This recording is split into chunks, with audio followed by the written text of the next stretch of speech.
monas, pra quem achou que eu não ia voltar, voltei. Seguinte, descobri a resposta de todas as coisas. Se você não acredita, nem acredito. Mas eu acho que tenho um vislumbre de muitas respostas. Uma coisa que eu já sabia, mas acho que chegou até mim. As vozes do vento estão sussurrando no meu ouvido que talvez essa seja a grande resposta de todas as coisas. No episódio anterior estava um pouco coisas pra baixo, um pouco apocalipse iminente, um pouco não sei o que a vida me traz. Ainda não sei o que a vida me traz, mas estou na vibe de que a vida pode trazer coisas boas. Ou não também, mas eu estou um pouco mais animada e confabulando um pouco mais, numa forma mais positiva. Acho que a primeira coisa muito positiva que já entendo sobre mim é que vai acontecer isso, vai rolar, entendeu? Então mesmo quando eu tava com isso pra baixo, eu tava tipo, eventualmente eu vou voltar. Eventualmente eu vou ter fé na vida. É só esperar. E eu acho que tá voltando.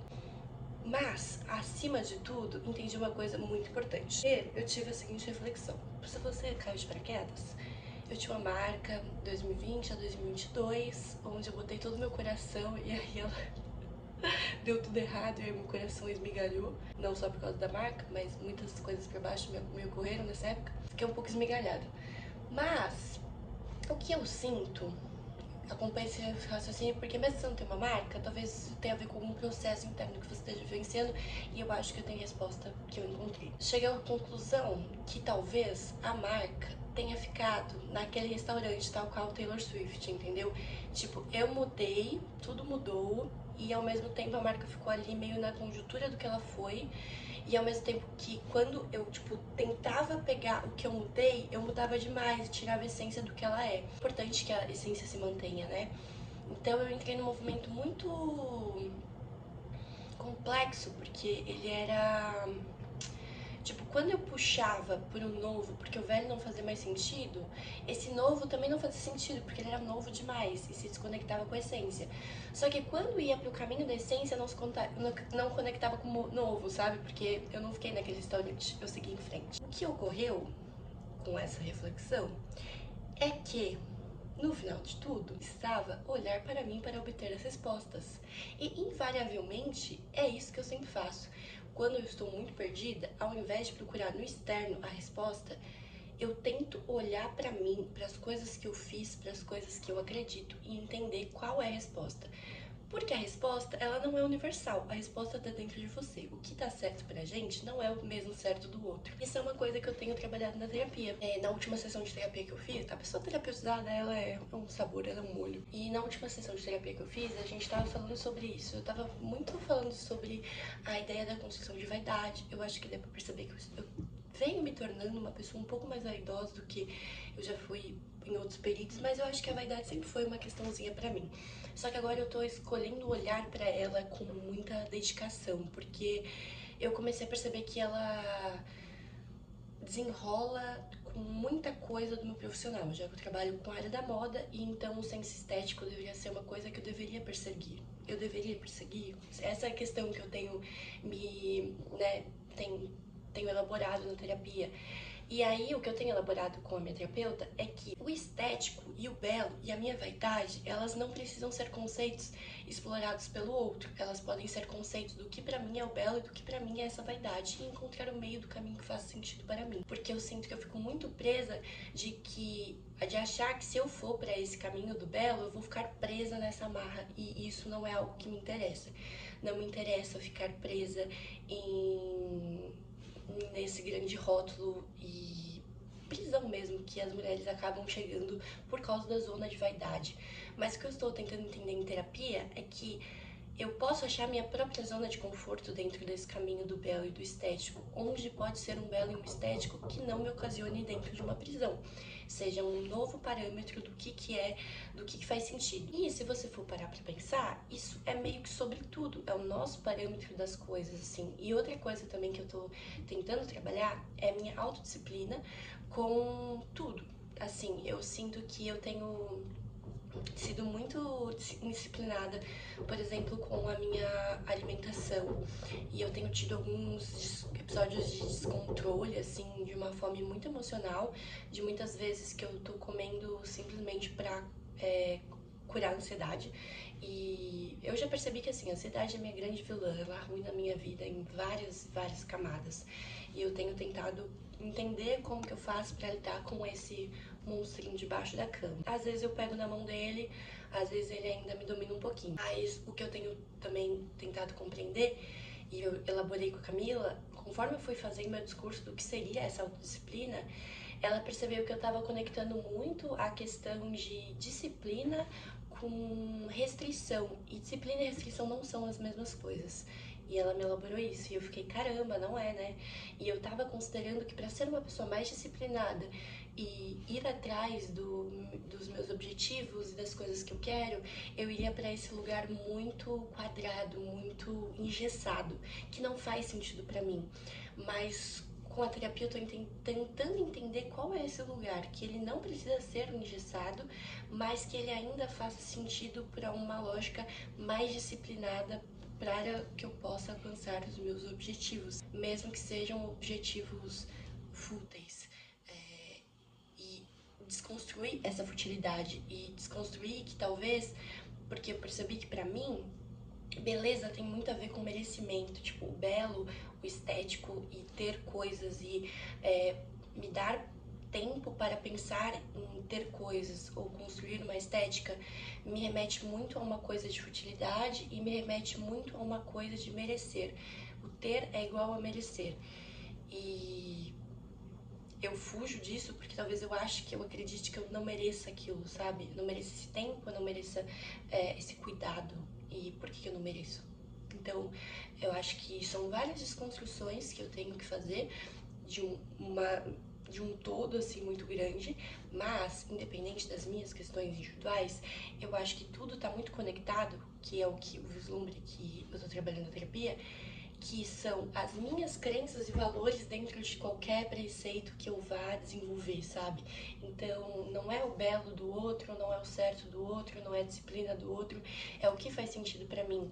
Porque, por exemplo, eu não gosto, não curto, a Amanda de hoje, pelo menos, não curte me exercitar de manhã. Pra mim, faz muito mais sentido me exercitar à noite. E nem por isso eu sou menos disciplinada por querer fazer exercício de noite e não de manhã, sabe? Ter algumas coisas criativas dentro dessa rotina, tipo a minha rotina não ser tão engessada e eu me permitir fazer coisas que estejam fora da minha rotina, não é algo necessariamente negativo, sabe? Desde que eu tenha espaço para isso, desde que eu tenha uma lógica dentro disso, mas que seja a minha lógica, porque ser essa pessoa inconstante, no geral, em vários outros pontos, é a que torna que eu seja eu.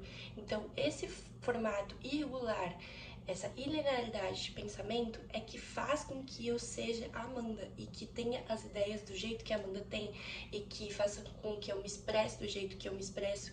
Então, eu tô tentando desconstruir que não é porque o meu jeito foge muito da curva do jeito tradicional que ele seja um jeito errado de pensar e exercer a minha vida, assim, né?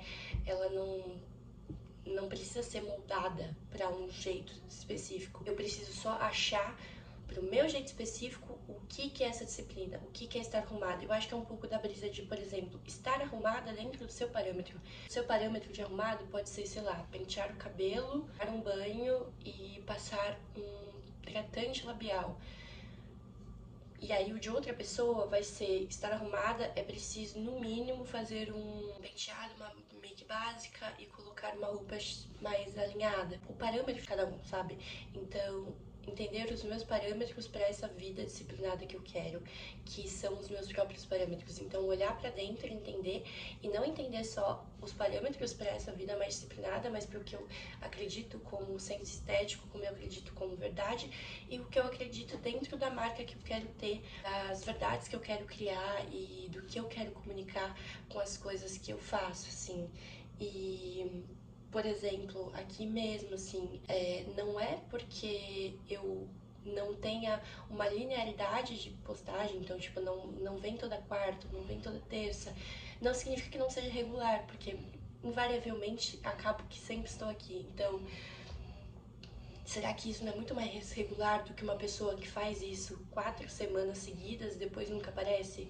Quem é mais regular? A pessoa que fez 4 semanas seguidas ou a pessoa que, mesmo que de forma inconstante, apareceu durante um ano por 27 vezes?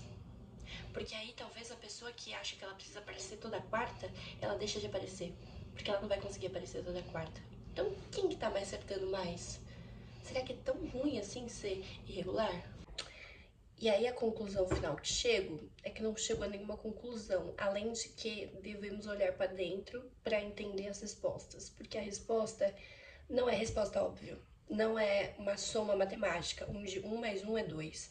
A resposta final é o que faz sentido pra gente, independente do que fizer sentido para todo o resto, para todo babado. E quando a gente se vê muito confuso, entender o que faz sentido pra gente e como que funcionam os nossos processos. Então, eventualmente a gente vai estar triste. Tipo, a gente vai ficar triste com uma certa regularidade. Depressão o nome? Não.